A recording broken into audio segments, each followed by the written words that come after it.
Bienvenue sur Parenthood, le podcast dédié à la parentalité.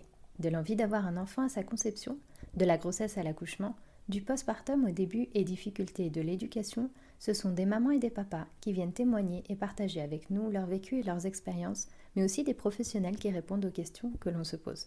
Ici, on apprend, on se rassure et on déculpabilise. Alors, on respire un grand coup et c'est parti. Bonjour. Aujourd'hui, j'ai le plaisir de vous proposer un épisode qui s'inscrit dans le cadre de la 3e édition du Podcaston, un événement solidaire unique qui réunit des podcasteurs et des podcasteuses du monde entier. L'idée, c'est de dédier un épisode à une association de notre choix et de diffuser ces contenus simultanément pour créer une incroyable vague de solidarité.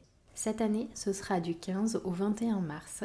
L'objectif est simple, mettre en lumière le travail essentiel des associations et leur apporter un maximum de soutien.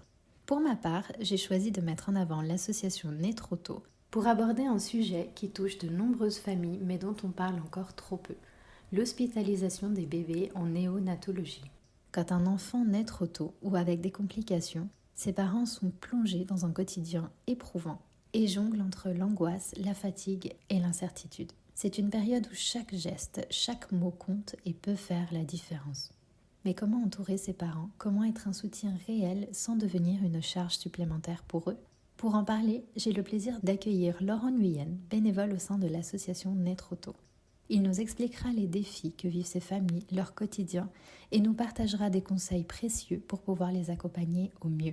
Parce que parfois, un simple mot ou une petite attention bien placée peut faire la différence. Avant de commencer cet épisode, je tiens à adresser une pensée particulière à tous ces petits guerriers et guerrières qui, dès leurs premiers instants de vie, ont dû faire preuve d'un courage immense. Chaque jour passé en néonatologie est une victoire et derrière eux il y a des parents, mais aussi des soignants et des proches qui se battent aussi à leur manière. Cet épisode est dédié à tous ces bébés ainsi qu'à toutes les familles qui traversent ou qui ont traversé cette épreuve.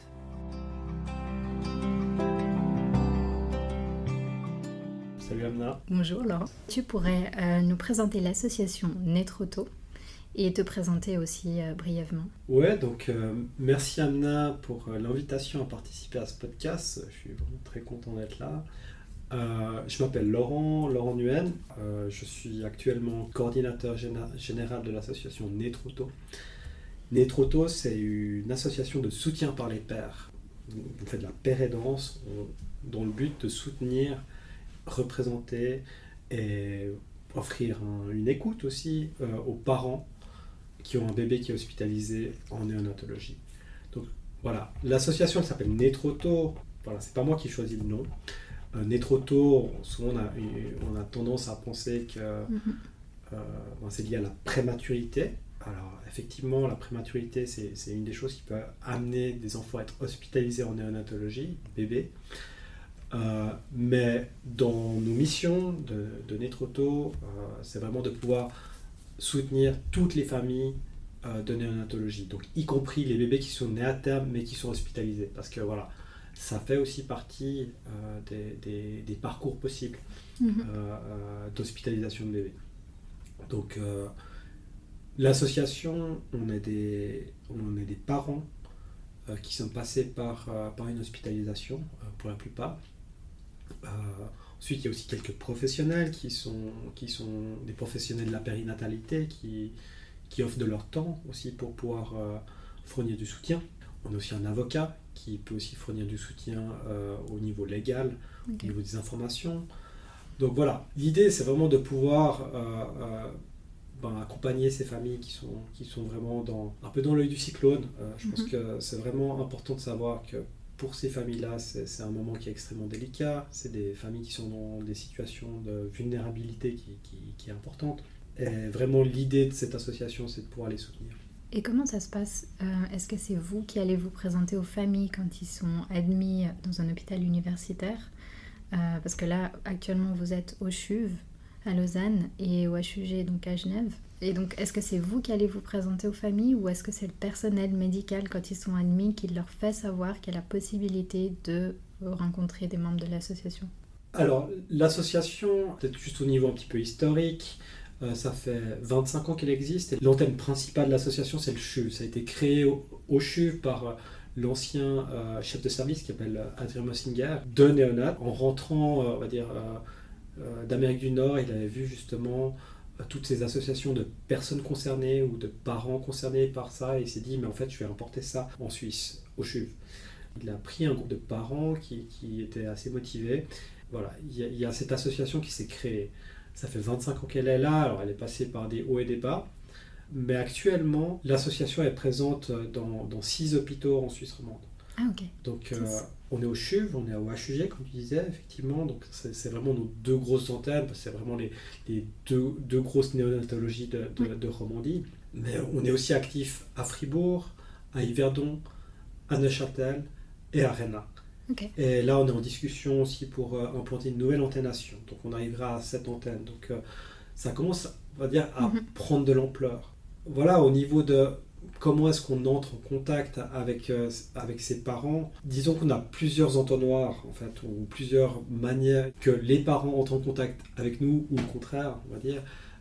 Déjà, on a un site internet avec des informations pour tout ce qui concerne les familles de néonates. Donc ça, c'est Christina Guillet, qui est encore coordinatrice, et qui a vraiment fait un gros travail là-dessus pour aussi mettre des informations qui soient utiles pour les parents.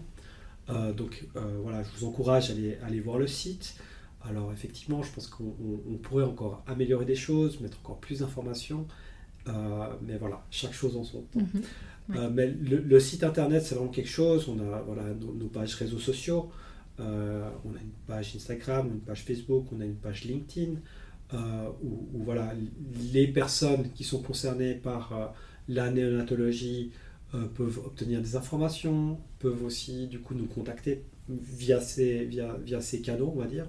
Et ensuite, on est aussi actif directement dans les hôpitaux. Dans les hôpitaux, on fait pas mal de choses, mais disons l'activité principale, c'est vraiment de pouvoir offrir une permanence qui est vraiment un espace sécuritaire d'écoute, de partage, où voilà, on va accueillir les parents où ils en sont, avec leur vécu, avec leur background, avec leurs besoins. Et en fonction de ça, ben, on va pouvoir un peu discuter avec eux, peut-être pouvoir même faire un petit peu plus, peut-être leur donner des conseils si besoin. C'est quelque chose qu'on essaie de faire avec précaution, on va dire, pour pas, voilà. L'idée, c'est de pouvoir rencontrer les gens directement. Ça, c'est vraiment le plus important. Un des autres moyens aussi pour entrer en contact avec les parents, c'est tout ce qui est la distribution de matériel. Donc on a des tote bags Netroto où on peut mettre différentes choses dedans. Et en fait, on collabore vraiment étroitement avec les équipes médicales qui vont aller donner ces sacs cadeaux aux parents qui sont hospitalisés. Et c'est vrai que c'est aussi une manière de pouvoir dire, bah voilà, on sait que vous existez, on sait que vous passez par des moments difficiles et on est là pour vous. C'est vraiment quelque chose qui est important aussi de pouvoir matérialiser un peu cette intention. On va dire ça comme ça. Il y a des petits habits, il y a des bavoirs, il y a un mug, il y a du coup des flyers. Voilà, le contenu des sacs il va dépendre de pas mal de choses, des différentes, selon les antennes, on va pas pouvoir mettre les mêmes choses. Par exemple à Genève, il ne veut pas qu'on mette forcément les mêmes choses que ce qu'on donne au CHUV. Donc nous on s'adapte. L'idée vraiment c'est de pouvoir être présent et en même temps on est aussi conscient qu'on doit s'adapter aux hôpitaux avec qui on travaille. Parce que les hôpitaux, ils ont des configurations architecturales qui vont être, qui vont être les leurs. Ils vont aussi avoir leur propre protocole, ils vont aussi avoir leurs propres habitudes. Et nous, le but, c'est vraiment de pouvoir collaborer avec les équipes de soins. En aucun cas de les remplacer, parce qu'on fait pas la même chose. Mais du coup, s'adapter aussi aux besoins de l'équipe médicale, aux besoins des parents, et puis ensuite essayer de voir comment est-ce qu'on peut travailler ensemble. Donc on est vraiment dans un processus de co-création avec les différentes antennes médicales. D'accord. Donc c'est vraiment, je ne vais pas dire au cas par cas, mais c'est vraiment en fonction de chaque hôpital. Mais c'est du sur-mesure. Voilà. En fait, on propose vraiment du sur-mesure à chaque hôpital en disant quels sont vos besoins, on peut vous proposer ça, on a ces modèles-là qui fonctionnent. Maintenant, c'est à vous de voir un peu comment vous imaginez que ça pourrait se passer. Et puis ensuite, après, on discute. On discute ensemble, on regarde un peu ce qui peut être possible.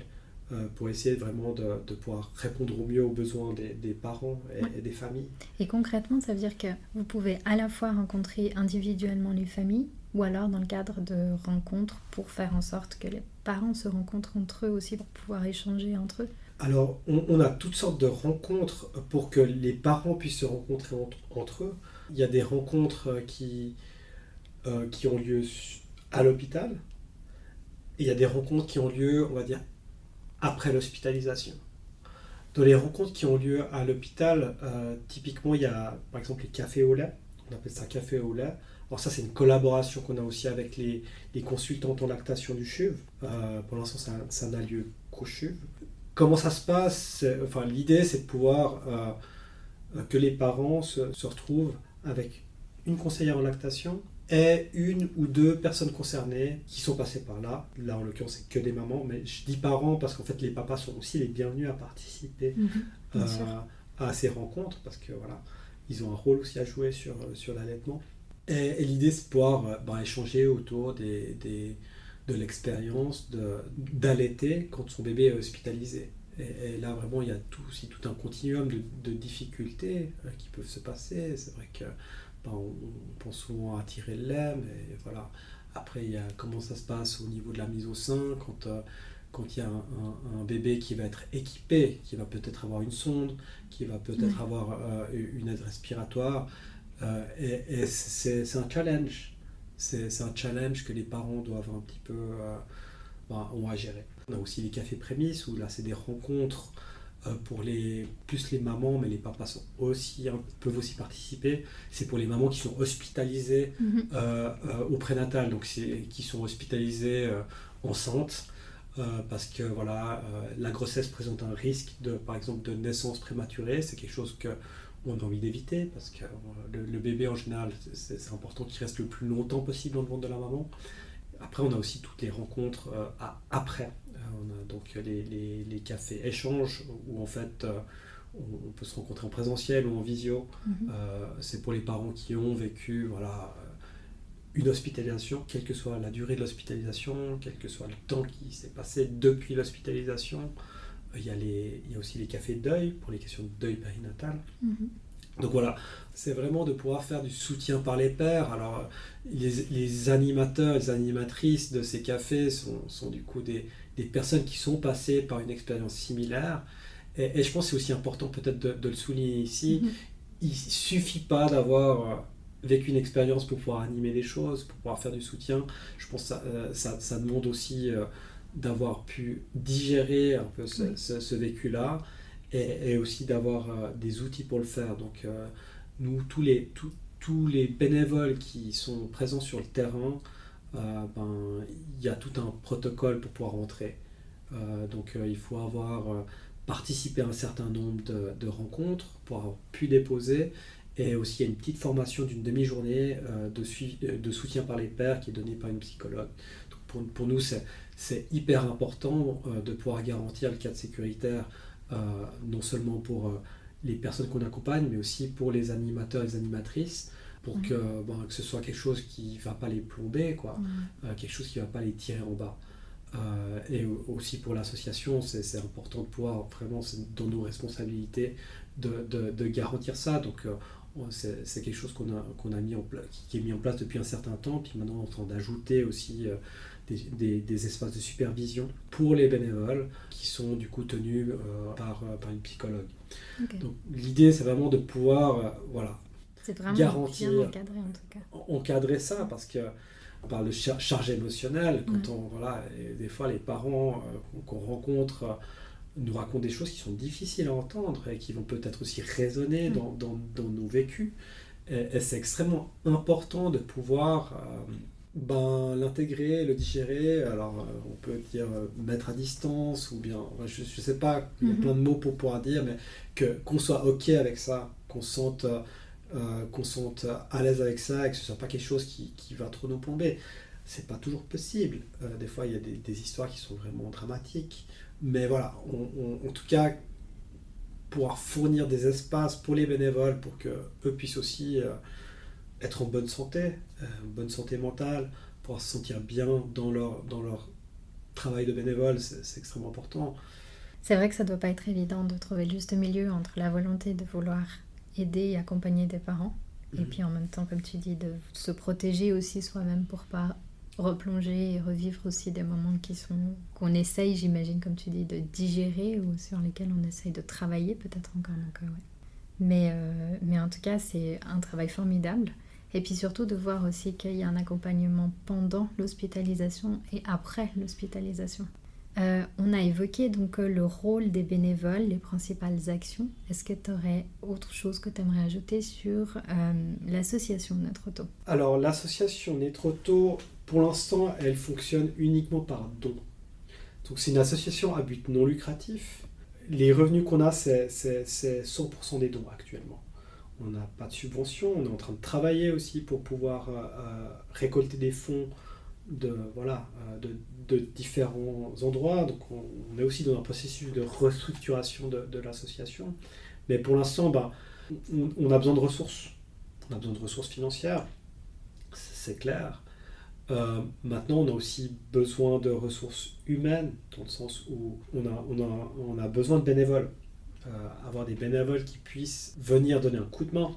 Et là, c'est les bénévoles, comme tu disais, qui sont forcément passés aussi par l'hospitalisation de leur enfant.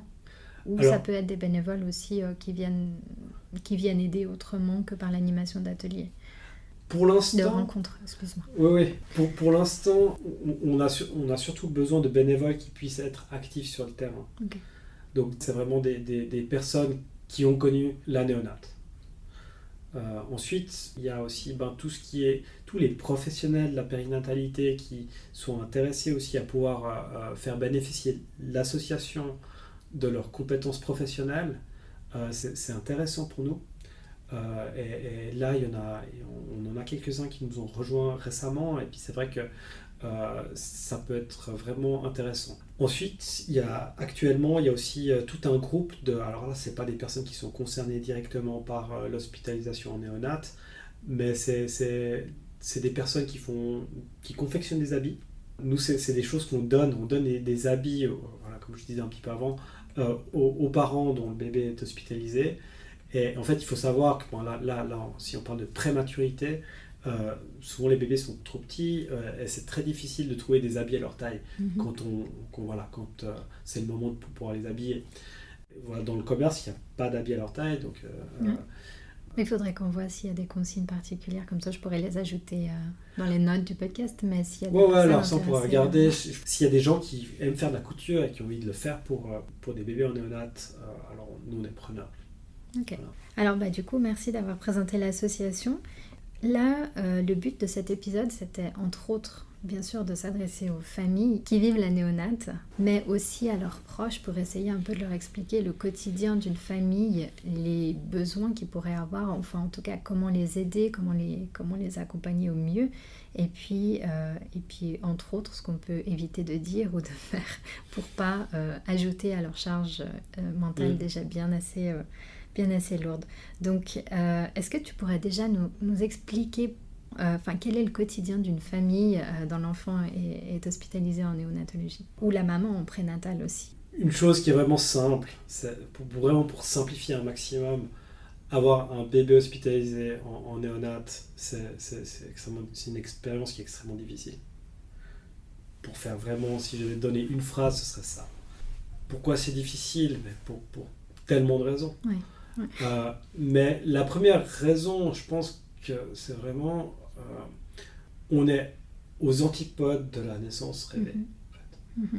Du bébé qui va bien, retour à la maison où tout va bien, l'expérience un peu de la félicité, du bliss quoi. Souvent c'est un petit peu l'image de la parentalité qui est un petit peu vendu entre guillemets, je ne sais pas comment dire. Alors, on sait très bien maintenant avec toutes les questions du postpartum, toutes les questions de santé mentale, périnatale, qu'en fait ça concerne finalement qu'une minorité des familles, cette félicité. Mais voilà, c'est comme quelque chose qui est bien présent. Et là, en néonate, on est aux antipodes de ça. On est vraiment dans l'inverse, en fait. Quand le bébé naît, Ce qu'il faut savoir, c'est que souvent il est dans des conditions en fait qui sont très difficiles. Euh, on ne sait pas ce qui va lui arriver. Il y a beaucoup de questionnements au niveau médical. Est-ce qu'il respire? Est-ce que son cœur fonctionne bien? Est-ce qu'il digère? C'est vraiment les fonctions de base du fonctionnement d'un bébé, d'un petit être humain, qui sont mises en question. On ne sait pas. Et c'est pour ça qu'ils sont hospitalisés. Avec, du coup, en filigrane, la peur que le bébé il décède, en fait, pour faire extrêmement simple. Et c'est vrai que les parents de bébés en néonat qui soient prématurés, alors la prématurité, effectivement, c'est quelque chose qui est un facteur de risque pour le bébé. Un bébé qui naît à 800 grammes ou même moins, il y a des chiffres au niveau de ça. Moi, je ne les ai pas, il faudrait regarder directement avec les médecins, mais on sait qu'il y a une certaine probabilité que ce bébé puisse peut-être décéder ou qu'il puisse avoir des séquelles. Et ça, c'est quelque chose dont les parents ont conscience, plus ou moins. En tout cas, ils le sentent dans leur corps que leur bébé, il est à risque. Il est à risque de peut-être, pas pour être en bonne santé, qui peut peut-être avoir des séquelles au long terme. Parce que, excuse-moi de te couper, mais quand on a un enfant qui est hospitalisé en néonat, dans la plupart des cas, il me semble que tu m'avais dit une fois que c'était assez soudain. C'est pas forcément, je veux dire, parce qu'on a des grossesses pathologiques, on sait qu'il y a une possibilité que l'enfant naisse prématurément et qu'il soit hospitalisé aussi, mais c'est pas forcément toujours le cas. Donc ça peut arriver que ce soit une grossesse qui tout à coup soudainement il se passe quelque chose, on est hospitalisé en néonat, soit ça s'enchaîne, soit l'enfant naît directement. Et donc là, c'est le choc ultime sur la tête des parents, j'imagine. C'est clair, dans certains cas, on peut savoir qu'il va y avoir une hospitalisation. Ça, c'est typiquement si on sait que, par exemple, on peut détecter des choses in utero. Alors, je ne sais pas tout, mais par exemple, il peut y avoir des problèmes cardiaques qui peuvent être détectés, qui vont nécessiter peut-être une opération dans les premiers jours de naissance. Et puis là, on est préparé, j'imagine. Donc là c'est possible de se préparer. Après, du coup, avec peut-être aussi le côté face, un petit peu, de se dire, mais en fait, avec l'angoisse pendant la grossesse, ça peut arriver. Souvent, c'est très soudain, comme tu disais. Là aujourd'hui, à la permanence, je discutais avec une maman. Elle était à 26 semaines, elle allait à un contrôle chez sa gynéco. La veille, elle est allée faire du sport. Tout allait bien. Elle va chez sa gynéco, puis gynéco dit il y a un problème. Et le jour même, elle accouchait d'un bébé à 26 semaines. Avec du coup toutes les problématiques liées avec une prématurité à 26 semaines. Donc 26 semaines, on peut imaginer que c'est un bébé autour des 800 grammes. Donc pour réaliser ce que c'est 800 grammes, on prend 1 kilo de sucre ou 1 kilo de farine. C'est moins que ça. Et voilà, elle me disait que jusque-là, elle s'était pas trop préparée à être maman, puis elle se disait maintenant je vais pouvoir un peu me préparer gentiment, j'arrive gentiment au bout. Puis en fait, du jour au lendemain, elle est maman avec un bébé qui est dans une situation médicale critique. Et ça, c'est vraiment des choses qui arrivent régulièrement. Okay. La naissance, dans la plupart des cas, c'est un énorme choc. C'est un énorme choc pour les parents. Et en fait, il y a la mort qui est pas loin. Et une fois qu'on a vu la mort qui passe vraiment tout près, ça c'est ce que je pense moi, mais on n'en ressort pas indemne. On ne revient pas en arrière. On ne peut pas oublier qu'on a vu ce danger de mort qui était là. Et ça, c'est quelle que soit la durée de l'hospitalisation. Même si, 2 semaines plus tard, le bébé, il rentre à la maison. 26 semaines ne va pas rentrer à la maison après 2 semaines. Mais si tout d'un coup, au niveau médical, tout se passe bien pour un bébé qui est à terme, mais on a eu peur au début, peut-être 2 semaines plus tard, il va être à la maison, il va aller bien, tout ira bien. Mais les parents auront vécu l'expérience de purée, mon bébé a failli mourir. Et souvent, il y a des césariennes en urgence. Dans césariennes en urgence, parce qu'il y a urgence. La maman aussi passe par c'est une naissance compliquée aussi pour elle. avec des césariennes qui sont vraiment faites rapidement, sans forcément avoir de préparation. Ça, c'est aussi traumatique. Donc, c'est traumatique pour la maman, mais c'est aussi traumatique pour le papa qui est témoin de ça. Et qui voit tout d'un coup ce bébé qui peut-être ne respire pas à la naissance. Donc, vraiment se dire que la naissance en général, alors c'est pas toujours le cas, mais dans la majorité des cas, la naissance qui nécessite une hospitalisation en néonate, c'est une naissance qui a un énorme choc. Qui a un énorme choc, puis ce choc, il faut l'absorber. Puis en fait, de ce que je comprends de ce que tu dis, c'est que c'est comme si tu cumulais plusieurs chocs. C'est un millefeuille de traumatismes que tu ajoutes les uns aux autres, entre la naissance rêvée, idéalisée, qui est mise de côté et qui est le moindre des mots, on dira, mais le choc de la naissance physique, quand tu parles de césarienne qui doit être effectuée en urgence, donc très rapidement, t'es pas préparé. La maman comme le papa, chacun son trauma, avec chacun ce qu'il a enduré. L'enchaînement, le bébé, j'imagine l'inaccessibilité au bébé aussi. Je veux dire, c'est tu peux pas prendre ton bébé dans tes bras ou tu peux pas le faire quand tu veux. Tu dois respecter un protocole. Voilà, je vais pas faire la liste de tous ces traumas, mais c'est un millefeuille de. Mais c'est exactement ça. C'est des couches de trauma, des couches de stress. L'environnement lui-même, c'est un environnement, l'environnement de la néonate, c'est un environnement qui est hyper médicalisé. Il y a des bruits partout, il y a des machines partout. Tu parlais même de l'odeur, en fait, tout à l'heure. L'odeur, on est passé devant, et puis c'est vrai que, moi, c'est une odeur qui est caractéristique, que j'ai jamais sentie avant, autre part, pardon.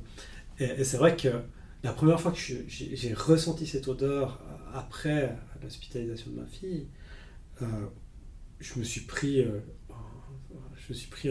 comme si je m'étais pris un gros coup de poing dans le ventre. Parce que j'étais là, j'avais oublié cette odeur.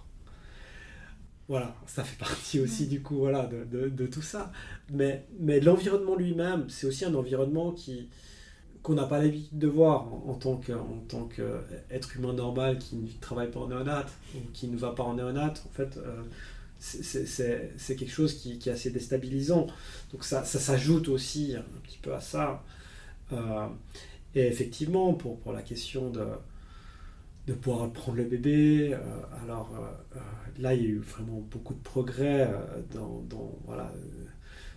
toutes ces dernières décennies, dans les années 70 et 80, peut-être je me trompe, mais on était quand même dans une optique de vraiment éviter que les bébés soient contaminés par des virus. Donc en fait, les parents ne pouvaient pas du tout ou très peu avoir de contact physique avec leur bébé, de peur de les contaminer avec des virus, avec des bactéries. On est vraiment revenu de ça parce qu'en fait, là aussi, je ne suis pas médecin, mais ce que j'ai compris de cette situation, c'est qu'en fait, le contact avec le bébé, le contact physique avec le bébé, c'est quelque chose d'extrêmement positif. Notamment le kangourou. Au kangourou, plutôt que le kangourou, le poids peau, vraiment, où il y a le contact peau contre peau, où le bébé est posé sur le torse d'un des parents. Alors, c'est un peu de la magie. C'est vraiment un médicament pour le bébé, c'est aussi un médicament pour les parents. Puis là, il y a beaucoup de choses qui se passent. Au niveau médical, alors il y a tout qui les évidences, c'est vraiment une évidence que c'est quelque chose qui va permettre au bébé de pouvoir se rétablir plus vite. Donc c'est assez fou. La nature je ne peux pas dire que la nature est bien faite, mais dans ce cas-là, la nature est bien faite. C'est vraiment quelque chose qui marche. Donc actuellement, dans les néonates en Suisse, dans les recommandations, et c'est vraiment dans la pratique aussi, les équipes vont vraiment favoriser ces peau à peau avec les parents. Et ça c'est super important et c'est super intéressant aussi parce que voilà, quand on devient parent d'un bébé en néonat, on se demande un petit peu aussi quel est notre rôle. Qu'est-ce qu'on fait là? Ok, je suis parent, mais en fait, c'est des infirmiers, des infirmières qui s'occupent de mon bébé. Euh, je sers à quoi? Donc, comment la question filigrane, c'est comment est-ce que je crée mon lien d'attachement avec mon bébé? Comment est-ce que je deviens parent, simplement? Et, et voilà, alors ici, les infirmiers, les infirmières vont vraiment impliquer les parents dans les soins au bébé, donc voilà, tout ce qui est nettoyer le visage, les changements de pampers, s'il faut crémer, et ils vont aussi favoriser le pot à pot. Du coup, les deux parents peuvent demander à tout moment. Oui. Enfin. Ouais. Voilà. Et c'est vraiment pour les deux parents. C'est vraiment pour les deux parents. Ici au CHUV, il y a l'unité pot à pot qui a été ouverte il y a, je crois, 2 ans. Où l'idée c'est de pouvoir permettre c'est des chambres parentales avec le bébé, et en fait où l'idée c'est vraiment de faire un maximum de pot à pot. C'est voilà, c'est pendant 24 sur 24, faut qu'il y ait en tout cas un parent qui soit dans la pièce avec le bébé. Donc c'est beaucoup d'investissement, mais ça permet vraiment aux parents d'être présents avec le bébé. 24 heures sur 24, ouais. Comment ça? Il y a en tout cas un parent. Un des deux parents qui soit avec le bébé dans la chambre. Donc c'est aussi toute une organisation. Ah oui, quand les bébés sont dans les chambres. Donc c'est au-delà d'un certain nombre de semaines ou c'est... Alors il y a des critères. C'est souvent les critères, je ne les connais pas par cœur, mais les critères, c'est des bébés qui sont assez proches de la sortie. Quand on parle de sortie, qui vont bientôt rentrer à la maison. Et c'est pour des hospitalisations, soit des fins d'hospitalisation, soit des hospitalisations courtes.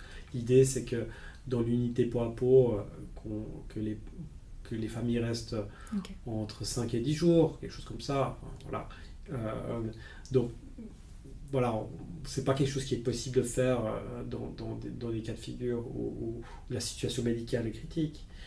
Voilà, les critères doivent être remplis, mais l'idée, c'est que les parents puissent passer le plus de temps avec leur bébé, qu'ils puissent aussi faire le plus de pot à pot avec leur bébé.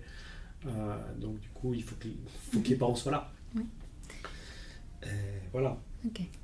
Et puis en parlant de ça, du coup, si on revient sur le quotidien en néonatologie, je ne sais pas si je peux te demander une journée type, comment ça se passe, parce que j'imagine qu'il n'y a pas de journée type, que ça dépend aussi du stade de prématurité, de la naissance du bébé. Donc voilà, mais concrètement, parce qu'on entend... C'est surtout pour s'adresser en fait aux proches des familles, d'essayer d'expliquer un petit peu comment ça peut se passer le quotidien, parce qu'on entend beaucoup parler du fait qu'il y a des allers-retours à faire, que si la maman allaite, à ce moment-là il faut qu'elle soit présente, donc quand même pas mal de fois par jour.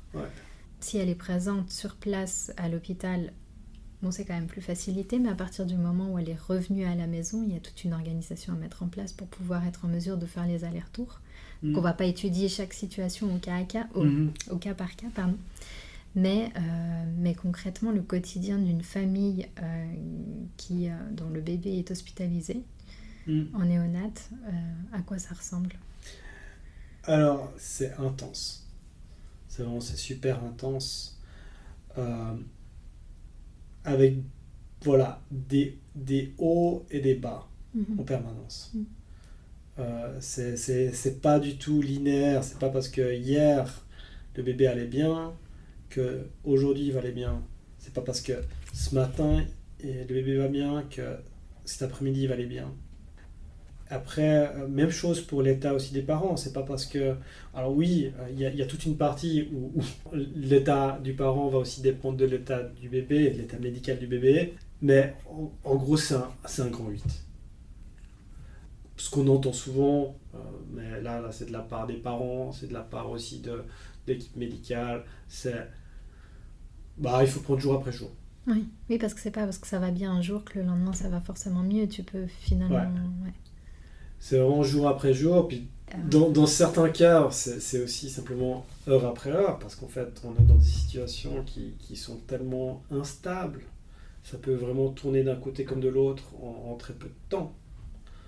Ça, c'est vraiment dans les moments aigus, quand, plutôt au début plutôt au début de l'hospitalisation, mais des fois ça peut se prolonger quand la situation elle reste difficile. Après, il peut aussi y avoir des retours en arrière.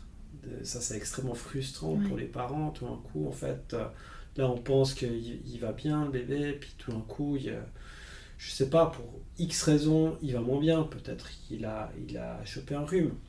Ça peut arriver. Tout d'un coup, il y a peut-être une infection de quelque chose. Et puis, en fait, on voit tout de suite le bébé qui va moins bien au niveau de la respiration, des choses comme ça. Et ça, c'est vraiment difficile à vivre. C'est quelque chose, vraiment, c'est une espèce de fluctuation de l'état, c'est extrêmement difficile. Donc, ça, c'est une première chose. Voilà, ça fluctue. Mais après, c'est aussi extrêmement dense. C'est des journées extrêmement intenses. Voilà, le quotidien d'une maman qui est en néonate, c'est, voilà, il faut qu'elle dorme, mais il faut aussi qu'elle tire son lait. Il faut aussi qu'elle fasse du poids pour, puis il faut qu'elle mange. Ouais. Ça, en fait, il faut déjà avoir 36 heures pour faire ça par jour. Juste ça. Alors, à cela peut s'ajouter, peut-être il y a un grand frère ou des grands frères, grandes sœurs à la maison. Peut-être qu'à cela s'ajoute, en fait, la maman doit aussi se déplacer pour venir là, parce qu'en fait, des fois, elle ne peut pas rester sur place. Pour la plupart, les parents ne peuvent pas rester sur place, ils doivent rentrer chez eux. Des fois, c'est une demi-heure, des fois, c'est 40 minutes de route. Parce qu'il y a une durée maximale suite à la naissance pour laquelle la maman peut rester hospitalisée, ou c'est au cas par cas? En fait, la maman est hospitalisée au postpartum. En fait. Oui. Donc, au-delà du postpartum, je veux dire, parce que je crois qu'il y a une durée maximale aussi pour les assurances.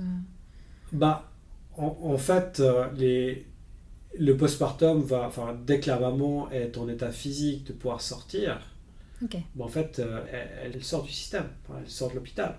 Donc c'est extrêmement tôt. Donc c'est souvent, je sais pas, c'est peut-être 4 jours, 5 c'est extrêmement tôt. Souvent après une semaine, la plupart après une semaine, elles sont plus à l'hôpital.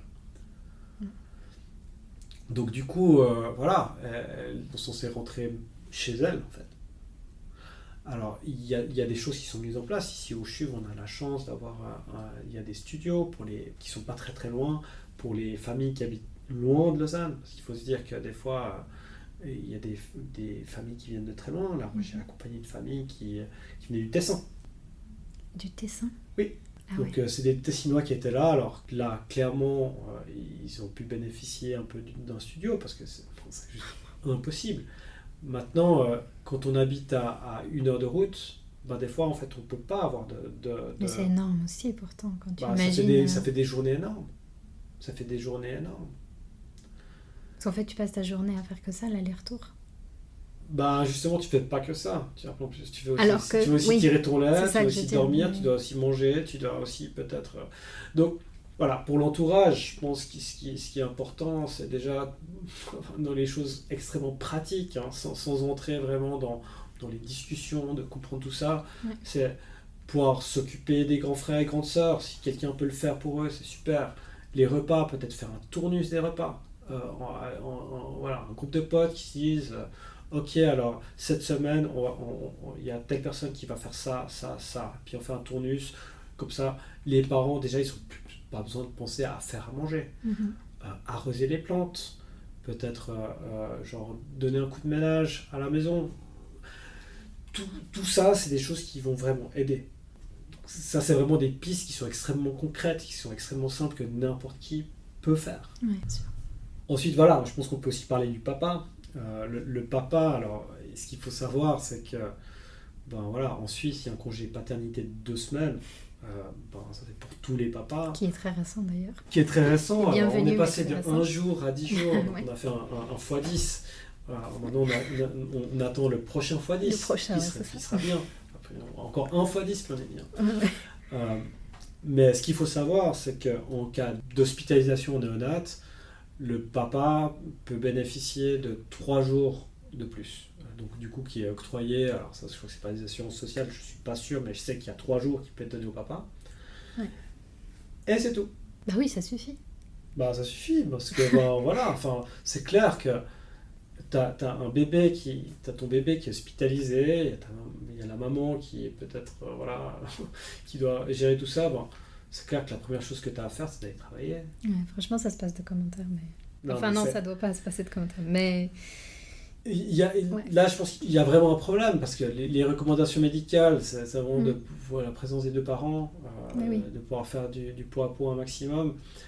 Moi, j'ai rencontré un papa qui était du coup dans l'unité pot à pot. Il me disait je suis content d'être là pour faire l'unité pot à pot, mais je trouve ça un peu dommage parce qu'il y a tout mon congé paternité qui y passe. Puis là, c'est vrai qu'en entendant ça, moi j'ai l'impression que je voyais vraiment l'absurdité du truc. Non, mais ok, alors il y a toutes les recommandations qui sont là, mais est-ce qu'on peut donner les structures sociales qui vont permettre aux papas d'être présents, de pouvoir s'impliquer dans leur paternité? On a besoin des pères. On a besoin des pères en néonat. On en a besoin partout, mais on en a besoin en particulier en néonat. Et eux ont besoin d'être là aussi. Et eux en ont besoin. Ouais.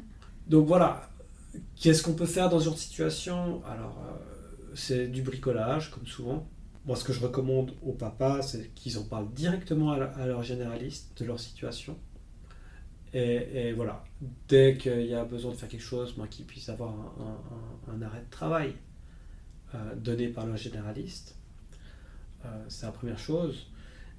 Et ensuite, si ça ne joue pas, après il y a toute l'équipe de pédopsychiatrie de l'hôpital qui peut aussi faire quelque chose à ce niveau-là. Après, à savoir que quand il y a un arrêt de travail pour de la psychiatrie, en fait, les assurances elles peuvent embêter par la suite. Par exemple, si vous voulez changer de complémentaire après ça, c'est un peu compliqué. Là aussi, c'est du coup... il y a une incitation à ne pas le faire. Puis après, on ne parle pas des indépendants, qui ont peut-être pas forcément... qui ont une assurance perte de gain qui est peut-être pas...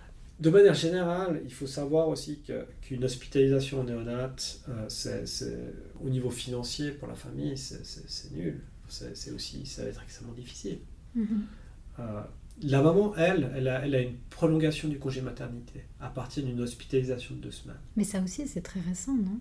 Alors, je sais plus. Je sais que ça fait, je pense que ça va bien faire comme 10 ans que ça existe en tout cas. J'ai pas l'info. Mais avant, c'était jusqu'à la fin de l'hospitalisation. Maintenant, c'est un maximum de 56 jours. 56 jours, ça fait du coup 2 mois. Donc, quand il y a une hospitalisation qui dure plus de 2 mois, en fait, c'est bouffé sur le temps de congé mat. Et voilà, moi j'ai vu des situations où il y a des mamans, le bébé était encore hospitalisé, puis elles commençaient à angoisser en disant mais moi dans 2 mois je suis censé recommencer le travail, mais je suis même pas encore rentré à la maison. Et c'est extrêmement stressant. Et là encore, du coup, comment est-ce qu'on sort de ce genre de situation? En fait, il faut passer par un arrêt de travail. Du coup, et peut-être aussi qu'il faut savoir avec ces arrêts de travail, c'est que il faut les donner de 2 semaines en 2 semaines. Donc du coup... ça génère une énorme source de stress. C'est une énorme source de stress. Puis c'est une charge mentale pas possible de devoir réfléchir aux dates, de devoir prendre rendez-vous, de faire soi-même la démarche de prolonger. Avec parfois l'employeur qui dit « Ah là, du coup tu rentres quand ?» qui n'ont peut-être pas forcément les informations sur la situation. Ça, c'est une question que je voulais te poser justement. Est-ce que tu sens, je sais pas, mais de ton expérience, est-ce que tu vois que les employeurs, une fois qu'ils sont informés, est-ce qu'il y a une certaine empathie vis-à-vis des employés qui ne veulent pas revenir travailler tout de suite ça les dépend. mamans comme les papas, je veux dire. J'imagine que c'est très différent d'une entreprise à une autre, mais... Ça va vraiment dépendre de la personne qu'on a en face, en fait. Parce qu'il y en a qui vont... Moi, j'ai entendu des papas qui me disaient « Ah ouais, mais en fait, moi j'ai de la chance parce que mon chef, en fait, lui, il a eu son bébé qui était hospitalisé, donc il voit très bien ce que c'est, donc il m'a dit, il n'y a pas de souci. » Ouais, donc en gros, il faut l'avoir vécu pour vraiment le comprendre. Donc ça, c'est un cas de figure que j'ai vu, et puis du coup, c'est peut-être vraiment positif dans ce contexte-là pour ce papa. Puis il y en a d'autres qui, en fait, ils font pas la connexion, ils font pas le lien, ils disent, en fait, ça embête pour le planning. Ouais. Donc voilà, je pense qu'il y a vraiment tout le panel. Puis c'est un peu lié au hasard. C'est vrai que... Mais c'est vrai que Bah, c'est comme générateur de pas mal de stress, puis aussi, qu'elle se renvoie aussi comme message au papa, c'est genre, ben, il faut que tu ailles bosser, alors que peut-être le message, c'est il faut que tu sois là. Mais c'est encore une fois le double discours qu'on adresse au papa, malheureusement, parce qu'on essaye de faire en sorte... On leur reproche de ne pas être assez présents, et que du coup, il y a une inégalité dans l'éducation des enfants, mais de l'autre côté, on leur donne pas les moyens non plus d'être présents. Exactement. Donc, Exactement. tant qu'on n'aura pas compris ça et travaillé là-dessus, je pense que ça pêche. Ouais, exactement. Je pense qu'il le résume tellement bien. la néonate, c'est un petit peu un concentré, enfin, par certains égards, c'est un concentré de parentalité, de périnatalité, où finalement, alors, je vais arrêter les parallèles, mais c'est vrai que... Ouais. Mais c'est vrai que ça rajoute encore une couche de stress. On parlait du millefeuille de trauma qui s'ajoutent les uns aux autres, mais je peux même pas imaginer la culpabilité que tu as de te dire qu'est-ce que je fais. Parce que si je vais pas travailler, la source financière, elle n'est pas intarissable. Donc à un moment, on compte sur moi pour ramener quand même le minimum à la maison pour pouvoir continuer. Et de l'autre côté, si je le fais pas et que je suis là, je peux tout mettre en danger. Donc ça lance des débats internes, éthiques. Je peux même pas imaginer le stress que ça génère. Oui, c'est un énorme stress. Et puis voilà, quand on parlait des doubles journées, des journées de 36 heures des mamans, c'est aussi des journées de 36 heures des papas. Qui vont bosser à un moment comme ils peuvent, et qui clairement vont pas pouvoir performer dans leur travail, ils vont pas pouvoir faire les choses très très bien. Et puis ensuite, après, en soirée, vont venir à l'hôpital, passer un peu de temps, et aussi auraient besoin d'une journée de 36 heures en fait. Ouais, peut-être non, juste d'un congé, d'un arrêt. Donc voilà, quand on parle de quotidien dense, c'est ça le quotidien dense en fait. Et puis après, ce quotidien dense, il va continuer parce que, clairement, quand le bébé va dire sur la fin d'hospitalisation, puis il y a allaitement à la demande, il faut que la maman soit présente. Et puis, du coup, elle va, le bébé est en train d'apprendre à téter. Voilà, c'est intense. C'est intense. Puis on n'est pas à la maison. Ouais. Donc, voilà. Puis d'autant que, pardon, mais là, on a parlé des papas, mais pour les mamans, tu as évoqué la césarienne. Avec ou sans césarienne, je veux dire, quand on est en postpartum physiquement, mais tout ce qu'il y a, toutes les injonctions à prendre soin de soi qu'on reçoit, et déjà, je vais dire dans un postpartum, alors je sais pas quel terme utiliser, mais je vais dire dans un postpartum classique, sans hospitalisation en néonatologie, c'est déjà difficile de prendre soin de soi. C'est un terme que je mets entre guillemets parce qu'on fait le minimum, mais on a tellement de choses à gérer. Ouais. Mais dans une situation pareille, ça veut dire que j'imagine, ne serait-ce que les soins de la césarienne, qu'une épisiotomie, que l'allaitement, comme tu dis, les douleurs que génère la mise en place de l'allaitement, la fatigue, le baby blues ou la dépression postpartum qui peut arriver plus tard, c'est d'une violence. Parce qu'en tant que parent, je pense que un des réflexes qu'on peut avoir, c'est de mettre tout le focus sur le bébé, sur la survie du bébé. Toutes les pensées doivent aller sur la survie du bébé, j'imagine. Donc la condition physique, là, c'est un moindre mal qu'on met de côté. Mais j'imagine qu'après coup, du coup, on doit se prendre une sacrée gifle. Même si le bébé, au bout d'un moment, va mieux, qu'on arrive à sortir de l'hôpital et rentrer à la maison, ça doit être une sacrée gifle après, une fois que tout retombe. T'as tout compris. C'est exactement ça. Comment prendre soin de soi quand en fait on n'est pas chez soi. Qu'est-ce qu'on mange, on va manger ce qu'on trouve. Il y a des vieux sandwichs, des trucs comme ça.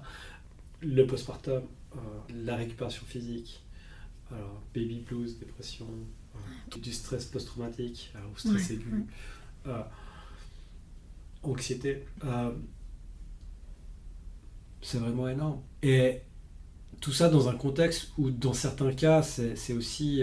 ça dure dans le temps, en fait. Là, des hospitalisations peuvent durer 2 mois, 3 mois. Et là, en fait, souvent, au début, les parents, ils sont au taquet. Ils y vont, ils donnent tout. C'est normal. Le bébé, il invente la vie, l'amant, il veut être présent au max. Mais ce sprint, après, il se transforme en marathon. Ouais. Et c'est pas rare aussi que quand le bébé sort de cette période un peu aiguë, avec un risque de mourir, un risque qu'il aille mal, ou tout d'un coup ça se calme, puis il va mieux, il est stable déjà. Il va pas assez bien pour pouvoir sortir parce qu'il a encore plein de choses il doit grandir, il doit apprendre plein de choses, il a encore peut-être besoin d'oxygène. Et en fait, dans ce genre de situation-là, en fait, alors ouais, le bébé va mieux, c'est stabilisé, mais en fait, les parents, il y a un moment aussi où ils ont le contre-coup. Ils ont déjà un premier contre-coup en se disant ah ouais, en fait, je suis raide, j'en peux plus. Souvent, ça coïncide aussi avec un changement de service. Ils passent, on va dire, des soins vraiment intensifs à des soins moins intensifs, avec souvent un changement d'équipe, avec d'autres protocoles. Des fois, il y a même un changement d'hôpital. Ils partent du CHU, ou des HUG, ils vont dans un hôpital, on va dire, périphérique, avec du coup d'autres protocoles, ils n'ont plus leur marque. Et souvent, ça, c'est aussi des moments qui sont extrêmement difficiles pour eux. Parce qu'ils se retrouvent un petit peu à devoir reprendre leur marque. Et puis, des fois, ils ont peut-être aussi l'impression que les équipes soignantes sont beaucoup moins au taquet qu'avant. Donc, des fois, à se dire, mais en fait, il faut que je contrôle s'ils font bien les choses. Alors, je dis pas que le but des parents, c'est vraiment pas de remplacer le corps médical, l'équipe soignante, mais des fois, en fait, les parents, au bout d'un moment, ils deviennent l'expert du bébé. Ils savent exactement quels sont les paramètres. Ils apprennent juste en étant là. Et des fois, voilà, ça peut créer aussi des tensions aussi avec l'équipe. Et c'est difficile à gérer pour tout le monde, pour tous les acteurs de la situation. C'est aussi des moments qui sont pas évidents à gérer. Et le ras-le-bol des parents en se disant, mais j'en peux plus de tout, en fait. J'en ai marre de tout, j'aimerais juste pouvoir rentrer à la maison. Puis en même temps, ils se rendent compte que là, ils sont plus dans la période urgente, mais en même temps, ils se rendent aussi compte qu'ils ne sont pas sortis avant un mois. Et là, c'est très difficile aussi pour le moral des parents. Ouais. Moi, je me demande si les proches de ces parents, de ces familles, je ne sais pas s'ils ont conscience en fait de tout ce qui peut traverser leur esprit dans ces moments-là. De la violence en fait, de la situation comme tu dis. Je pense qu'ils peuvent comprendre un bout, mais pas avoir, tu vois, toute la enfin, pas comprendre en fait l'immensité du désespoir, des situations vraiment, le ras-le-bol aussi à ce point-là. Ouais. Je pense pour les proches, peut-être vraiment des choses très simples. Posez-leur des questions aux parents et puis simplement écoutez-les sans commenter ce qu'ils ont à dire, sans émettre de jugement, sans donner de conseils. Parce que c'est les parents qui savent, et je pense qu'il faut les laisser raconter.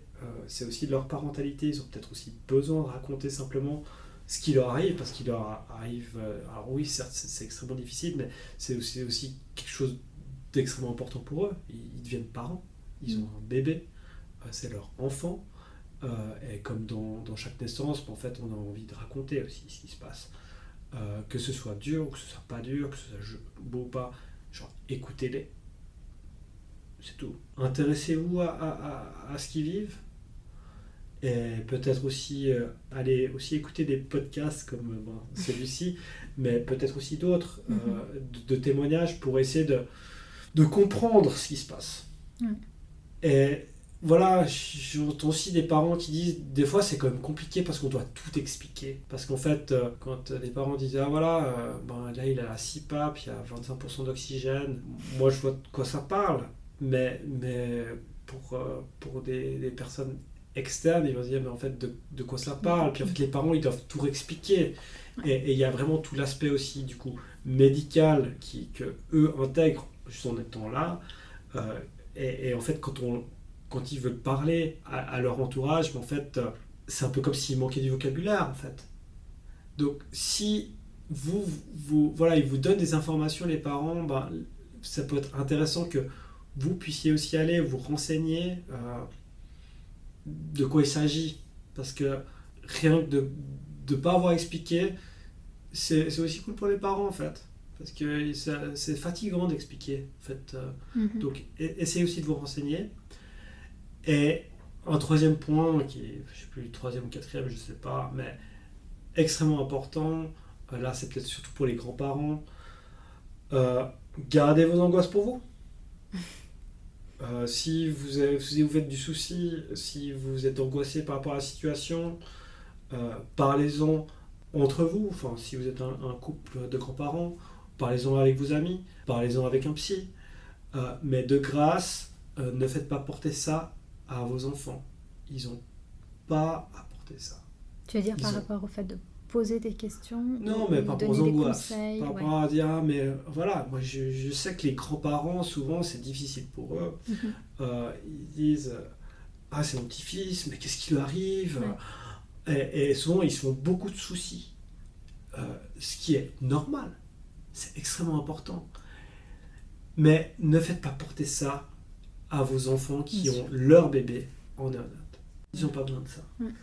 Et voilà, par rapport à la culpabilité, je vois peut-être la culpabilité un peu plus genrée en l'occurrence. Souvent j'essaie de dire qu'il n'y a pas de différence entre les hommes et les femmes, mais par rapport à la culpabilité, souvent les mères qui ont, surtout pour des prématurés, c'est pas rare qu'il y ait de la culpabilité de se dire c'est de ma faute si j'ai pas réussi à le garder. J'entends ça à chaque permanence. Ouais, voilà. Évidemment, ce n'est pas de votre faute, mais et en même temps, cette culpabilité, voilà, elle est aussi très présente. Donc voilà, tout ce qui va aussi dans les conseils non sollicités, dire, ah mais tu devrais peut-être faire ça, ah mais tu pourrais pas faire ça, machin. Mais en fait, tout ça, ça peut nourrir cette culpabilité. Et c'est vraiment pas un cadeau pour les parents, pour les mamans. Donc voilà. Mais en fait, finalement, quand je pense à ça, je me dis, mais des parents postpartum, c'est pareil. On veut juste leur poser des questions, leur expliquer. Mais ces parents-là sont encore plus en situation de vulnérabilité, donc ils sont encore plus à vif. Bien sûr.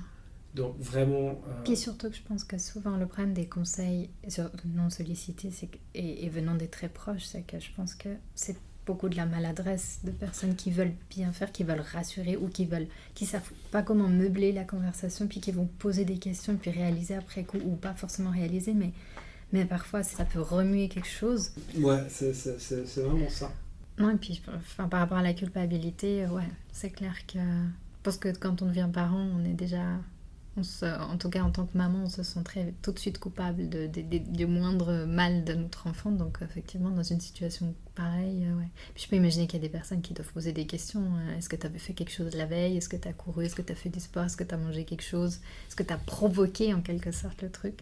C'est vrai. J'espère pas, hein, mais... Non, mais ça peut arriver ça arrive, puis des fois aussi on entend des maladresses aussi du corps médical, alors qui sont pas forcément extrêmement grave en soi, mais vu que ses parents sont en période de vulnérabilité, mais en fait, ça fait hyper mal.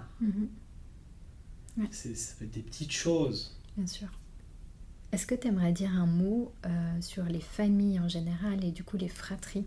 Parce que tu as évoqué le fait tout à l'heure qu'il y avait peut-être des grands frères, grandes sœurs à la maison à gérer aussi.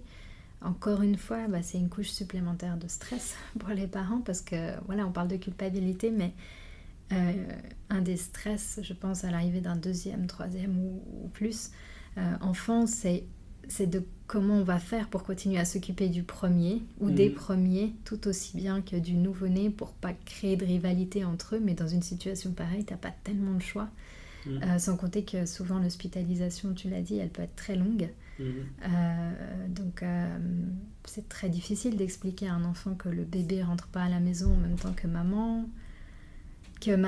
est absente, papa aussi, peut-être plus souvent maman, que voilà, c'est aussi encore une fois un énorme stress à gérer. Ouais, alors c'est un énorme challenge pour les parents. Et c'est vrai que par définition, c'est impossible de faire parfaitement. Parce qu'en fait, pour pouvoir faire les choses parfaitement, il faudrait pouvoir se dédoubler. Là encore, là on passe plus à une journée de 36 heures, mais on est vraiment à une journée de 48 heures. Je dis ça au bol. Hein. Mais ça, c'est aussi particulier quand il y a une hospitalisation aussi au prénatal, où tout d'un coup, la maman doit être alitée ou hospitalisée pendant plusieurs semaines. Ça peut déjà commencer là. Alors, pour le grand frère ou la grande sœur c'est une incompréhension. Donc je sais pas trop quoi donner comme réponse à ça, mais voilà, pouvoir communiquer un maximum avec l'enfant, pouvoir lui expliquer. Alors lui, il veut peut-être pas forcément bien réagir. Je ne sais pas exactement ce que ça veut dire bien réagir. Il va peut-être réagir de manière assez forte, c'est possible. Mais en tout cas en parler, parce que si on n'en parle pas, les enfants, ils comprennent bien qu'il y a quelque chose qui se passe, donc leur cacher des choses, ça va pas marcher. Maintenant, on ne peut pas non plus faire l'économie de ces réactions à cette situation qui est par définition inconfortable, voire extrêmement difficile pour tout le monde. Ici au CHUV, il y a ce qu'on appelle des groupes fratries qui ont lieu, où alors il y a une infirmière et une psychologue qui sont là pour accueillir les familles avec les grands frères et les grandes sœurs, pour pouvoir les accompagner en fait à aller voir leur petit frère ou leur petite sœur qui est hospitalisé en néonate. Et c'est vrai que c'est des initiatives qui peuvent permettre aussi peut-être de rendre la chose aussi un peu moins difficile ou plus facile, je sais pas. Ouais, ou de les impliquer en tout cas. En tout cas, de pouvoir exactement les impliquer là-dedans. Puis c'est vrai que là, le petit qu'on a vu juste avant, c'était très chouette d'aller voir le petit frère. C'était super mignon de voir. C'est super mignon. Puis du coup, ils ont des éléments de compréhension à leur niveau de ce qui se passe. Parce que pour précision, du coup, dans la salle, il y avait 2 espaces. Donc un espace un peu de jeu, puis un espace où il y avait une reproduction de... Enfin, il y avait une couveuse avec 2 poupées qui avaient qui étaient étaient qui étaient tout équipés avec des câbles, avec des choses, effectivement. Ouais. Et c'est vraiment hyper important de pouvoir leur expliquer. Ils ont besoin de voir, ils ont besoin de savoir. Même s'ils ne réagissent pas forcément, on ne sait pas au fond d'eux, ils enregistrent l'information et ils la ressortent quand ils ont besoin de la ressortir. Ouais. Mais on sait que ça les travaille. Puis c'est vrai que de savoir où sont leurs parents pendant ce temps-là et de comprendre ce qui se passe. Ouais. Selon l'âge aussi, parce que là, il y avait une grande sœur aussi qui du coup était vraiment en mesure de mieux comprendre et c'est tellement important. C'est vrai, alors ça c'est personnel, mais j'ai vraiment l'impression qu'il faut leur donner des informations, puis ensuite après c'est eux qui verront ce qu'ils font de cette information, mais s'ils n'ont pas cette information, ça va être, ça peut être compliqué. Oui, ça peut être très difficile. Ouais, et puis pas leur donner le sentiment effectivement d'être mis de côté ou de ne pas faire partie du truc voilà, parce que c'est des membres à part entière de la famille. Et après, selon chaque enfant, chaque caractère, ça peut créer des rivalités qui peuvent durer. Est-ce que, là, par exemple, chez Netroto, donc vous accueillez les parents, pas encore forcément les enfants, les fratries, mais là, en tout cas, au CHUV, c'est le cas avec ces petits ateliers-là de rencontres et d'explications. Est-ce que il y a une possibilité d'accueillir aussi les proches, ou parler des grands-parents par exemple, parce que j'imagine qu'en tant que grand-parent, c'est aussi une place qui est très particulière. Il y a la double peine de savoir que son petit enfant est entre la vie et la mort parfois, ou dans des situations très critiques, mais de savoir que son propre enfant est en train de passer par une période difficile, qu'ils ne savent pas forcément comment accompagner, parce que aussi le fait que c'est des générations complètement différentes, avec des méthodologies différentes, avec des façons de parler différentes. Est-ce que vous envisagez peut-être d'accueillir aussi les grands-parents pour pouvoir les renseigner et puis en tout cas savoir leur expliquer ce qui se passe et puis comment ils peuvent accompagner leurs propres enfants? Moi je trouverais génial de pouvoir faire ça, en tout cas de pouvoir proposer comme prestation, en tout cas des rencontres thématiques pour les grands-parents.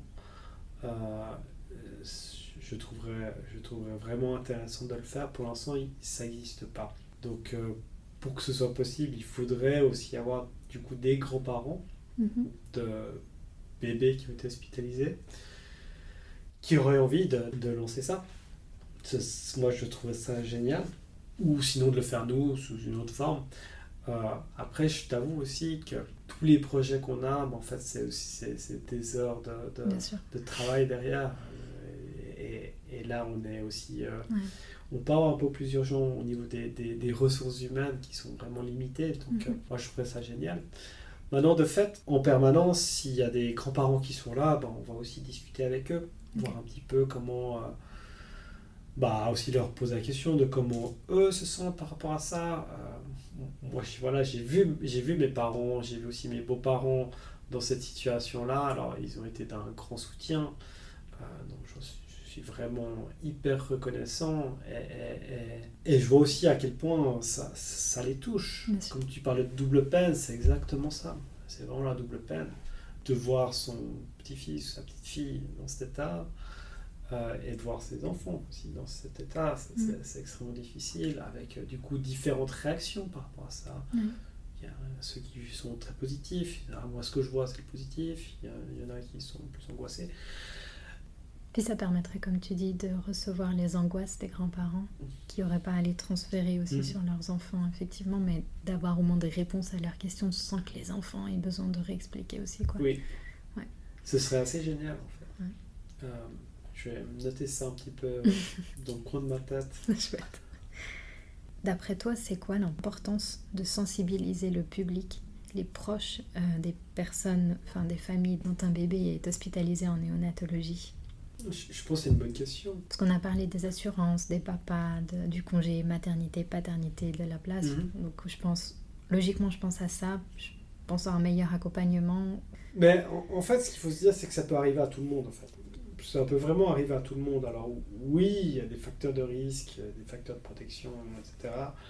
Mais voilà, un problème à la naissance, un problème pendant la grossesse, ça peut amener à une hospitalisation en néonate. Donc quelque part, c'est un peu le gros lancer de dés, la grande loterie. Et ça peut arriver à tout le monde.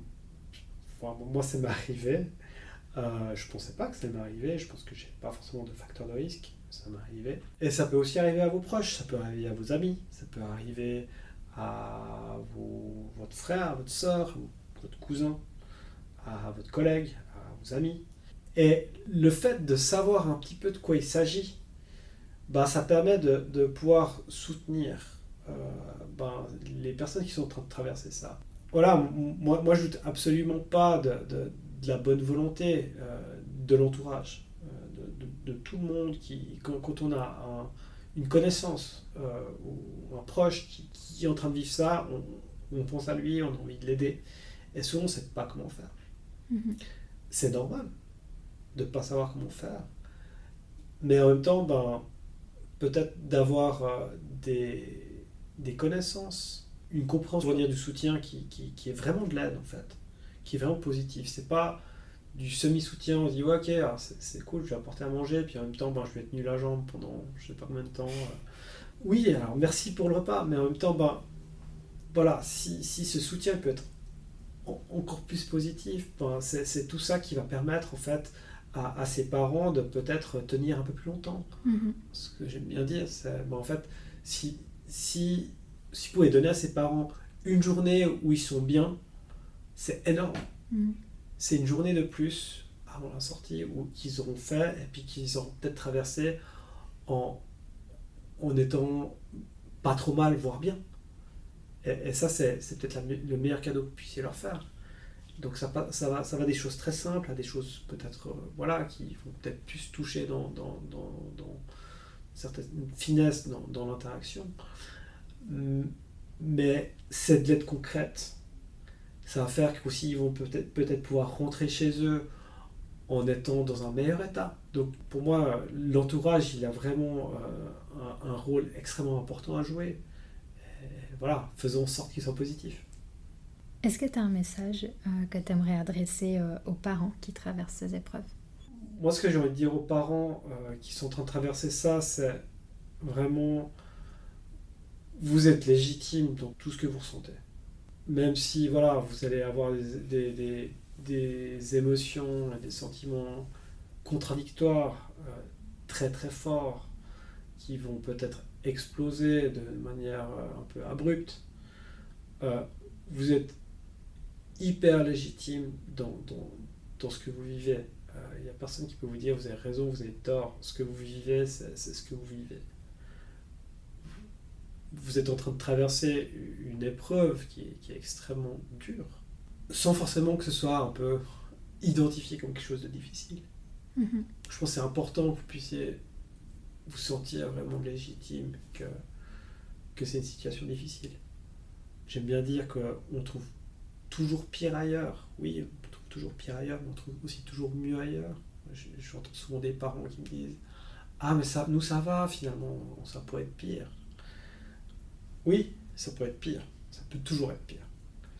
Mais ce qui est important, c'est ce que vous êtes en train de vivre, c'est pas évident. Et puis vous avez le droit de le dire.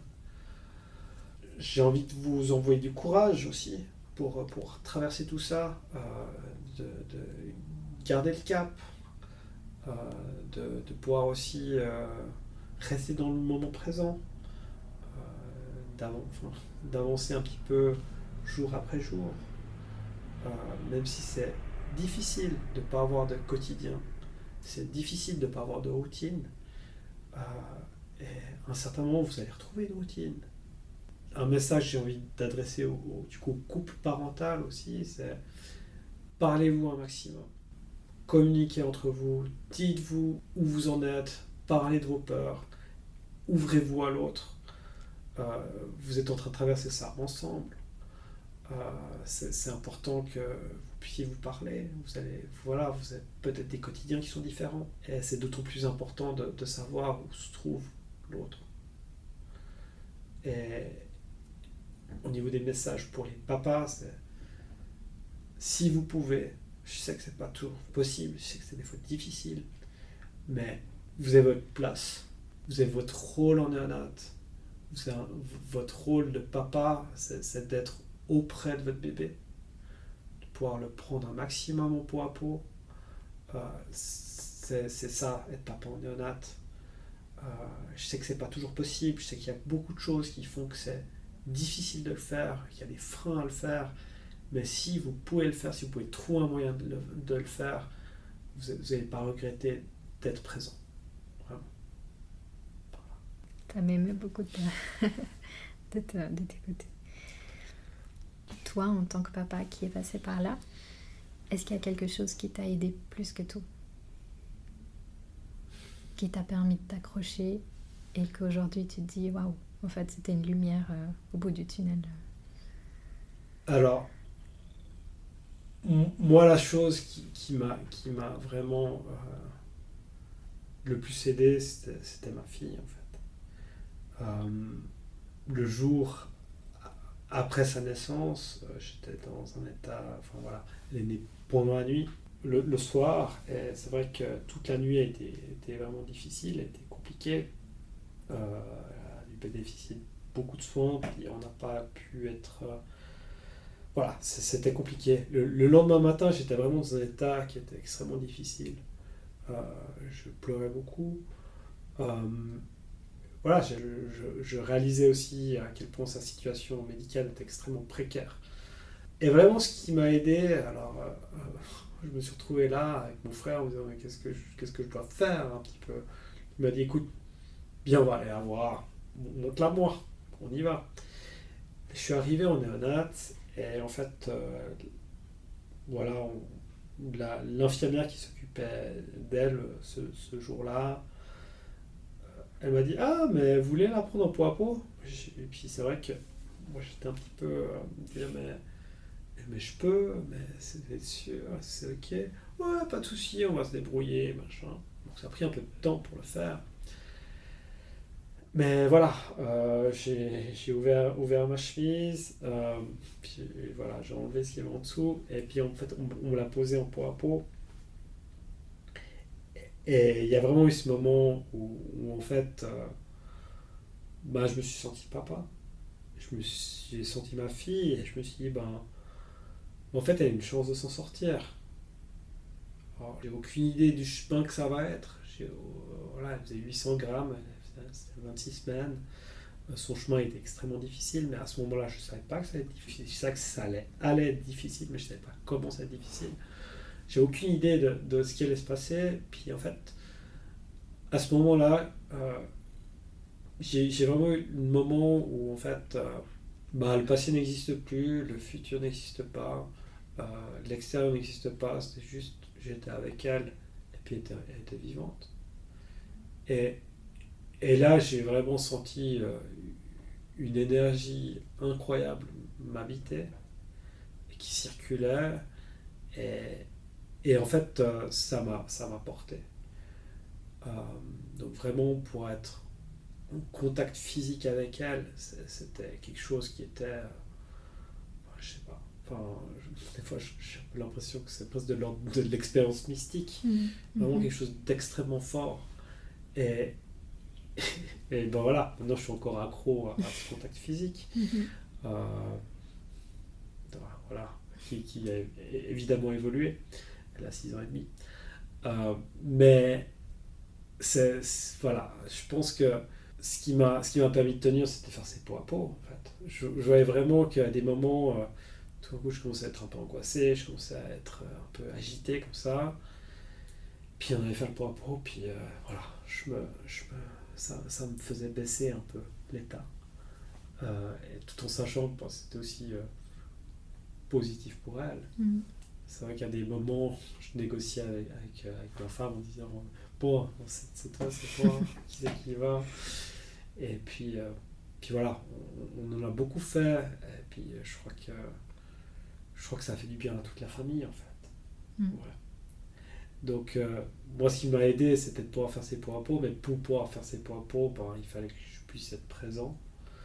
Donc là, je suis assez reconnaissant aussi d'avoir pu bénéficier d'un arrêt de travail pendant toute l'hospitalisation, d'avoir aussi eu un employeur qui m'a très peu mis la pression par rapport à ça, qui était ok, fais ce que tu as à faire, et aussi du coup d'avoir le soutien des grands-parents, en l'occurrence, qui était vraiment un soutien à plein de niveaux, mais notamment aussi logistique, simplement.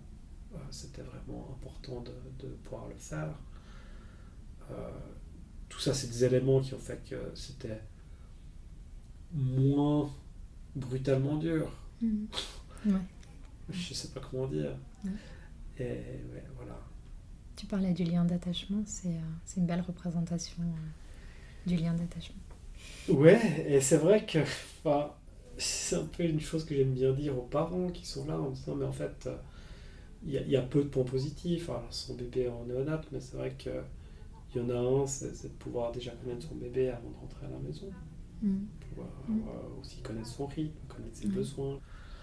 Il y avait un point que j'aurais aimé juste éclaircir aussi. Sûr. Quand on a parlé des proches, tu disais que c'était important de laisser de l'espace pour les parents, de ne pas forcément répondre. Mais est-ce que tu penses que c'est important de pouvoir poser les questions, parce que parfois on ne sait pas comment parler en fait avec quelqu'un qui vit une période difficile. Je pense aux personnes qui traversent un deuil, aux personnes qui ont un bébé hospitalisé. Est-ce qu'on a envie d'être présent de façon silencieuse, ou est-ce qu'on peut se permettre de poser des questions? Mais après, j'imagine que ça dépend de tout un chacun, de ceux qui ont envie de s'épancher et d'autres qui n'ont peut-être pas envie à ce moment-là. Je pense que les parents, ils ont besoin de savoir qu'on pense à eux, et puis qu'ils sont soutenus. Alors ça, c'est aussi dans les situations de deuil, de pouvoir... des fois, genre, envoyer un cœur sur WhatsApp, c'est suffisant. Il faut dire, je pense à toi, avec un cœur. Voilà, les parents, ils vont pas forcément vous donner de réponse, mais ils vont les voir, ces messages. Pouvoir poser des questions, je pense que c'est une bonne chose. Maintenant, c'est un peu quelles questions poser. Si c'est des questions pour se rassurer, nous, en tant qu'entourage, alors, je peux comprendre, mais des fois, je trouve que c'est difficile. Beaucoup ont demandé aux parents qui vous rassurent, vous. Oui. C'est un peu une sorte d'inversion des rôles. Donc, si vous posez des questions, ça doit être plutôt des questions, mais comment vas-tu? Est-ce que tu as besoin de quelque chose? Des questions ouvertes. Comment va ton bébé? Je pense à ton bébé. Et éviter que ce soit... et aussi peut-être expliciter le fait que s'il ne donne pas de réponse, c'est ok.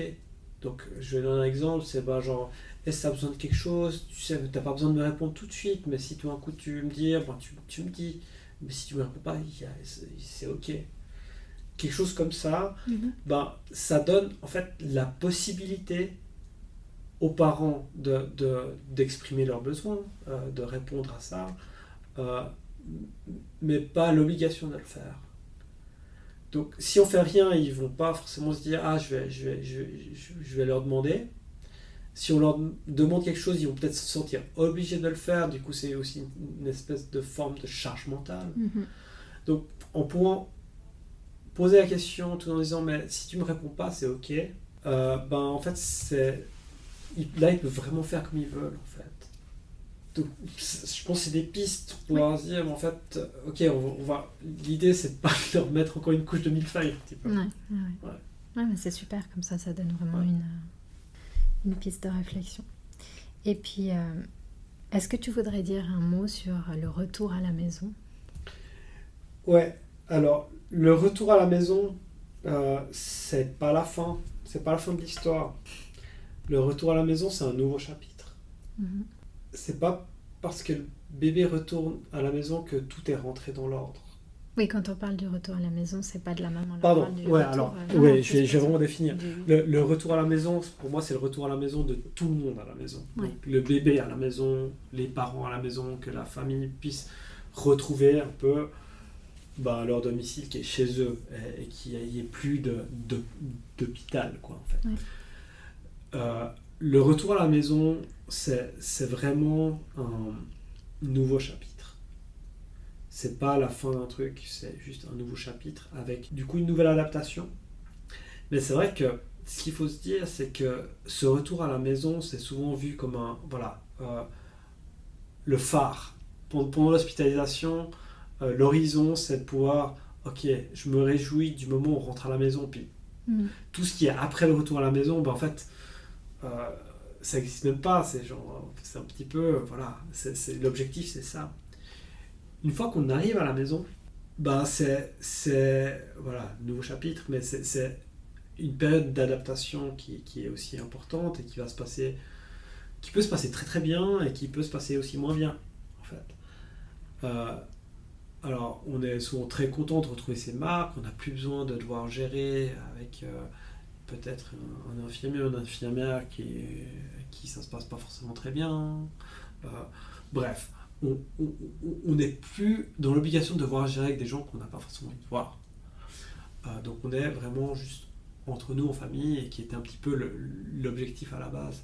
Maintenant, ça peut être un peu anxiogène pour les parents de se dire, en fait, là on a vécu tout le long avec des professionnels de santé qui peuvent intervenir tout de suite. Le bébé, il était toujours monitoré, à différents niveaux, au niveau de la respiration, au niveau du cœur. Donc du coup, comment est-ce que je fais avec ça? Soit aussi le contre-coup de peut-être plusieurs semaines, voire plusieurs mois, où en fait on va puiser dans ses ressources. Donc c'est peut-être important de se dire qu'en fait, le retour à la maison, les parents sont encore dans une période de vulnérabilité, il faut encore prendre soin d'eux. C'est vraiment important et c'est pas la fin. Juste pouvoir aussi avoir des attentes réalistes. Puis en même temps, ça peut aussi très bien se passer. Donc c'est pas une fatalité. Et je pense que c'est aussi le cas pour les hospitalisations courtes. Quand je dis hospitalisation courte entre guillemets, c'est une hospitalisation par exemple de 2 semaines ou d'1 semaine, où finalement c'est pas parce qu'en fait parce qu'on est rentré à la maison que le bébé va bien que tout va bien. Je vais donner un exemple, une situation, j'ai vu une maman qui allait rentrer le jour même et puis elle me raconte un petit peu sa semaine. Alors il y a la naissance qui arrive, le bébé qui est hospitalisé, alors tout d'un coup, mais qu'est-ce qui se passe, on ne sait pas trop. Assez très vite, le bébé va mieux, donc tant mieux, c'est une bonne chose. Et ensuite, il y a toute la batterie de tests pour savoir un peu ce qui se passe. Et je pense que la veille ou l'avant-veille avant de rentrer, il y a un médecin qui discute avec elle, sur le pas de la porte avant de partir. Ah ouais, puis demain on fera juste un petit IRM cérébral de votre enfant. Puis pas. Donc voilà, quand on parle d'IRM cérébral à une maman, elle va pouvoir imaginer plein de possibilités. C'est extrêmement difficile. L'IRM cérébral a montré que tout allait bien, mais elle a vécu dans la peur pendant plusieurs heures de séquelles cérébrales. Et ensuite, elle est rentrée à la maison. Qu'est-ce qui va se passer quand elle rentre à la maison? C'est l'entourage dit mais l'essentiel c'est que tout aille bien, maintenant c'est bon, on va se concentrer sur le positif. Et tous ces moments de peur, tous ces moments de peur intense, de peur du décès du bébé, de peur de séquelles à vie du bébé, de peur de handicap, en fait, ça reste un petit peu coincé dans une espèce de petite boîte noire où finalement l'entourage n'a pas du tout envie d'en entendre parler. Parce qu'on dit, non, c'est bon, on passe au positif, on passe à la chose heureuse. Puis ça, c'est vraiment quelque chose qui peut être assez difficile à vivre pour les parents. Donc voilà, ce que j'ai envie de dire à l'entourage par rapport à ce retour à la maison, c'est de pouvoir, je vais dire la même chose, poser des questions ouvertes, laisser-les raconter ça, et puis même si peut-être les parents vont se mettre à pleurer, peut-être qu'ils vont se dire mais c'était extrêmement dur, j'ai eu peur, et laisser venir tout ça, c'est important qu'ils puissent raconter aussi leur histoire un petit peu de parents, et aussi continuer à les soutenir, alors, là aussi comme juste des parents postpartum tout court, mais là peut-être avec un soin en plus. Merci pour toutes ces informations, pour ton témoignage. Merci à toi, Amna. Cet épisode est terminé et j'aimerais prendre un moment pour exprimer toute ma gratitude. Un immense merci à Laurent pour son témoignage et son engagement auprès des familles. Merci également à Lana Depéraud, responsable de l'espace parents-famille de la néonatologie du CHUV, qui m'a chaleureusement accueillie et permis de découvrir de plus près l'espace parents-famille et le travail formidable qui est mené de pair par l'équipe de professionnels du CHUV et de l'association Né Trop Tôt. Comme vous l'avez compris, les besoins des bébés hospitalisés et de leurs parents sont immenses, et il existe de nombreuses façons d'apporter son aide. Si vous souhaitez soutenir l'association, vous pouvez faire un don, devenir bénévole ou contribuer en offrant des vêtements, du matériel adapté ou simplement un peu de votre temps. Chaque geste compte. Toutes les informations sont disponibles sur le site www.netroto.ch, mais vous pouvez également les contacter par mail pour leur poser directement vos questions à l'adresse info@netroto.ch. Et puis si cet épisode vous a touché et que vous le souhaitez, je vous invite à écrire quelques mots de soutien pour ces parents qui traversent cette épreuve. Parce que vous le savez, un simple message peut réchauffer un cœur fatigué. Vous pouvez m'envoyer vos messages via Instagram ou à l'adresse info@parenthood.ch et je les ferai parvenir à l'association Né Trop Tôt pour qu'ils puissent être remis aux familles. Merci d'avoir été à l'écoute, merci pour votre bienveillance et votre solidarité. Et toujours dans le cadre du podcaston, je vous propose de découvrir la semaine prochaine, le vendredi 21 mars, le témoignage de Premila Séjor, maman d'une petite fille née extrême prématurée. Et je suis persuadée que ce témoignage vous touchera en plein cœur. Alors à la semaine prochaine sur Parenthood. Merci d'avoir écouté l'épisode en entier. J'espère qu'il vous a plu. Si c'est le cas, n'hésitez pas à le partager autour de vous, à vos proches, sur les réseaux, avec des étoiles, des pouces ou des commentaires.